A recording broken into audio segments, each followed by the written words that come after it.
মাস্টারমাইন্ডের অভিযোগ এনে আন্তর্জাতিক অপরাধ ট্রাইব্যুনাল ১ কার্যক্রম নিষিদ্ধ আওয়ামী লীগের সভাপতি শেখ হাসিনা ও তার স্বরাষ্ট্রমন্ত্রী আসাদুজ্জামান খান কামালকে মৃত্যুদণ্ড দেন। রায় নিয়ে শেখ হাসিনা সহ পলাতক আওয়ামী লীগ নেতাদের অনলাইনে সমালোচনা দেখা গেলেও আইনি প্রক্রিয়ায় সরাসরি অংশ নেয়নি কেউই। তবে গত ৩০ মার্চ লন্ডন ভিত্তিক আইনি প্রতিষ্ঠান কিংসলে ন্যাপলি এলএলপি শেখ হাসিনার পক্ষে আন্তর্জাতিক অপরাধ ট্রাইব্যুনালে একটি চিঠি পাঠায়। ইমেইলে পাঠানো ওই চিঠিতে এই রায় ও বিচার প্রক্রিয়াকে আন্তর্জাতিক আইনের পরিপন্থী বলে দাবি করা হয়। চিঠিতে দাবি করা হয়, অভিযুক্তের অনুপস্থিতিতে বিচার করে মৃত্যুদণ্ড প্রদান ন্যায্য বিচার ব্যবস্থার মৌলিক নীতির সাথে সাংঘর্ষিক।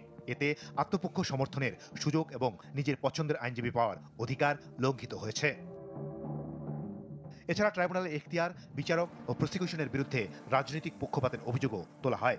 আইসিটির রায় বাতিল, মৃত্যুদণ্ড কার্যকর না করারও দাবি জানানো হয় চিঠিতে। এখন প্রশ্ন উঠেছে, লন্ডন থেকে এই আইনি চিঠির মাধ্যমে কি পলাতক শেখ হাসিনা